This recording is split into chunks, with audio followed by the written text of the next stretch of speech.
hungringनि डिस्ट्रिक्टनि दैदेनगिरिफोर जानायखाय हाइस्कुलनि फोथाराव सेरावनो जोंहा BPFनि अफिस दं। बे अफिस सेरावनो जोङो जोंनि चिरां दुवार्स ब्लक कमिटि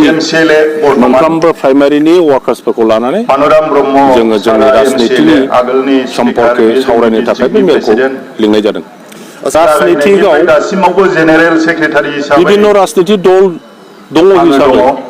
खौसे जाथारनांगौ होननायथ' गैया। नोङो आङो जायखि राजनिति दलाव थाया मानो बयहाबो जुदि ओनसोलनि सिन्था खालामनानै खामानि मावो, गावनि हारिनि सिन्था खालामनानै जुदि खामानि मावो, अब्लानो जोंनि खामानिनि दारैनो रेजाल्टआ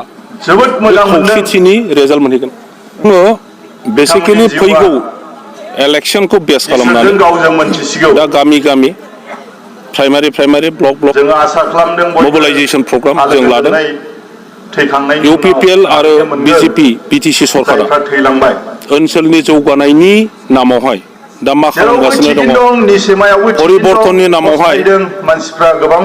मा खालामगासिनो दङ, BTC ओनसोलनि जौगानायनि जि रां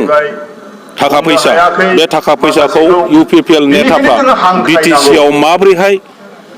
कारापसन खालामगासिनो दङ, ओनसोलाव खुनु धरननि दासिमबो सरकारि आसनि जायाखै, बेफोर खोथाखौनो जोङो रायजो राजाफोरनो खोन्थागासिनो दङ, रायज्लायगासिनो। आं नोंथांनावनो सोंनि, नोंथांमोना जार्नालिस्ट रिपर्टार गामि गामि हाबो, जेरावबो थाङो, बयजोंबो सावरायलायो, जोंनिफ्राय नोंथांमोनहानो बांसिन निस्सय नलेज थागोन,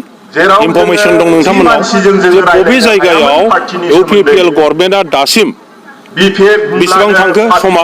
2020 सरकार दादों, दिनै 2022 सेप्तेम्बर लास्ट, दिनैनि दिनसिमाव बबाहाय LP स्कुल गंसे लुखो, बबाहाय कालभार्ट गंसे बानायखो, बबाहाय हेल्थ साब सेन्टार बानायखो, बबाव मा बानायखो, नोंथांमोननि दारैनो आं मिथिनो लुबैयो। रन्जन दैमारिया बर'नि सासे नेता, सोरबा मानियो सोरबा मानिया, बे आलादा खोथा, खिन्थु रन्जन दैमारिया बर'नि सासे नेता, बेखौ जों बयबो मानियो, मानिनांगोन, मानिनाया मोजां। दा बे नेताया जेल जादों, बिथांखौ लाइफ सेन्टेन्स होदों, बिथांनि लाइफ सेन्टेन्सनि पिरियडआ टाइमा जोब्बाय हिसाबै बिथाङा जेलनिफ्राय गबोनांगौ, बेनो जोङो बयबो नेगासिनो दंमोन, लुबैदोंमोन। खिन्थु आनफर्चुनेटलि गभर्नमेन्टआ बिथांखौ मोनोब्ला आरोबाव बांसिन हेरेसमेन्ट होनो उद्देश्य लानानै दिनै आरो माखासे नंबां जाबां केस बसायनानै बिथांखौ सोनानै दोनफिनो। जोङो बर' हारिया जयैनो, नों जिखि पार्टियाव थाया मानो, नों जिखि मावा मानो, जयैनो बयबो अपिनियन क्रिएट खालामनांगौ जे रन्जन दैमारिखौ जेलनिफ्राय थाबैनो उदां खालामनांगौ। आरो बे खेत्रआव नों जिखि पार्टियाव थाया मानो, NDP कमिउनिटि बिथांमोननि दैदेनगिरि, नोङो नेता जानो हागौ, नोङो दासिमबो अबावबा नेता जायाखै जानो हागौ, सोरबा राजनिति दलाव दङ जानो हागौ, सोरबा राजनिति दलाव हाबाखैबो जानो हागौ, बिथांमोनहा दिनै ज' जानानै गावसिनि नेता रन्जन दैमारिखौ जेलनिफ्राय बहननायनि जिखुनु आदब खायदा आरो हाबाफारि बिथांमोना लानांगौ। थांनाय इलेक्सनाव न'खर साख्रि होगोन होननानै बुंदोंमोन, गोबां कमिटमेन्ट होदों, सेल्फ हेल्प ग्रुपफोरनो 75,000 होगोन होननानै बुंदों, हा गैयिफोरनो हा राननानै होगोन होननानै बुंदों, ट्राइबेल बेलेन्स ब्लकनि हाखौबो अनाथ ट्राइबेलफ्राबो फाननो हागोन होननानै बुंदों, न'खर साख्रि होगोन होननाया जोबोद मोजां खोथामोन, आरो बिनि थाखायनो बयबो गावनि फिसाफोरखौ साख्रि मोनगोन साननानै भट होनानै बिथांमोनखौ दिनै सरकार दाहोदों। खिन्थु 2020निफ्राय 2022 दिनै जोबनोसै, बिथांमोना दासिमबो 4 ग्रेड साख्रि सासेनोबो होनो हायाखै। दुखुनांथाव खोथा बेसो। आरो जों जेसेबां मिथिगौ तथ्य हिसाबै आसाम गभर्नमेन्टआ 4 ग्रेड 3 ग्रेड गासिबो साख्रिखौ सेन्ट्रेलाइज आसाम गभर्नमेन्टआ होसिगोन होननानै 2021 सनावनो पार्सनेल डिपार्टमेन्टनि प्रिन्सिपाल सेक्रेटारिया बड'लेण्ड वेलफेयार डिपार्टमेन्टनि प्रिन्सिपाल सेक्रेटारिनो मोनसे मेसेज हरदों नट हरदों जे बिटिसिआव जेसेबां 4 ग्रेड 3 ग्रेड साख्रि दङ बेनि डिटेल्सखौ हरनांगौ आसाम गभर्नमेन्टआ एपइन्टमेन्टनि थाखाय सेन्ट्रेलाइज सिलेक्सन खालामगोन होननानै बेखौ हरखादों आरो बे हिसाबै बड'लेण्ड वेलफेयार डिपार्टमेन्टनि प्रिन्सिपाल सेक्रेटारिया बिटिसिनि प्रिन्सिपाल सेक्रेटारिनो लिरहरदों आरो प्रिन्सिपाल सेक्रेटारि बिटिसिआ गासैबो डिपार्टमेन्टनि हेडफोरनिफ्राय डिटेलखौ लानानै आसाम गभर्नमेन्टआव हरखाबाय आरो बे हिसाबैनो आसाम गभर्नमेन्टआ दा दाख्लै क'क्राझाराव आरो बेनि उनाव क'क्राझाराव बहाबा इन्टारभिउबो लिंबाय दा बेखौ नुनानै जोङो बयबो मिथिबाय जे बिटिसि सरकारहा 4 ग्रेड 3 ग्रेड साख्रि होनायनि क्षमताखौबो फोजोबनानै लाबाय आसाम गभर्नमेन्टआ बेखौ लांफिनबाय अब्ला दिनै इउपिपिएलनि नेताफ्रा दाखालि आं बुंनायनि उनावहाय रनजित बसुमतारी बिथाङा उत्तर होदों जे अक्ट'बर नभेम्बरनि गेजेरावनो 2100 जन 1100 जन साख्रि बिथांमोना होगोन आरो गरसेबो फैसा होनाङा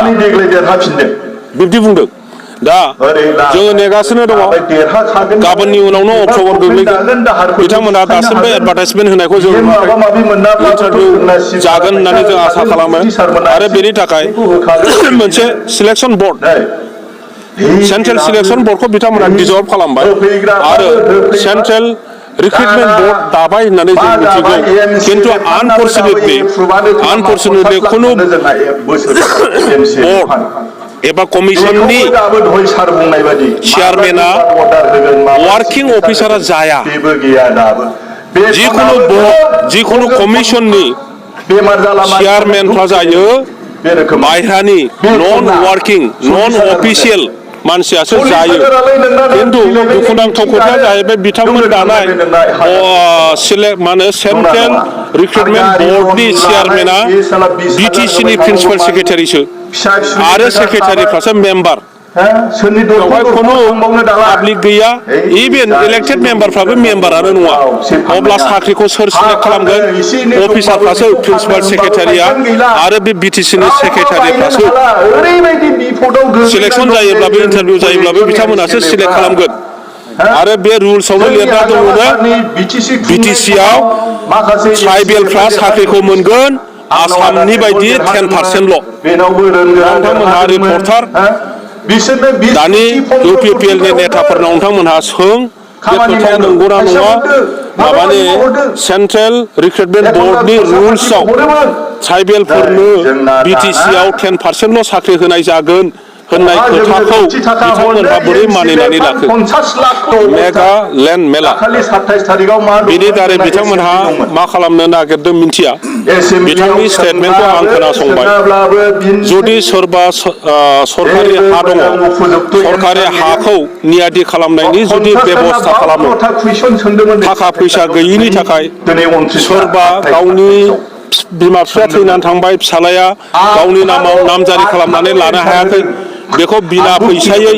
नामजारि खालामनानै होनो बे मेलाखौ जुदि खालामदों अब्ला जोबोद मोजां हाग्रायाव हाबनाय जोंनि हा गैयै आदिबासि मानसिफोर बर' मानसिफोर राजबंसि मानसिफोर नेपालि मानसिफोर बिथांमोननो आयेनगत भाबै 2006 सननि भारतनि जि हाग्रानि हाखौ फरेस्ट ट्राइबेल आरो फरेस्ट डिलार्सफोरनो होनायनि जि आयेन बानायदों बिनि आधाराव जुदि होयो बिनि थाखाय जुदि मेला बानायदों जोबोद मोजां खिन्थु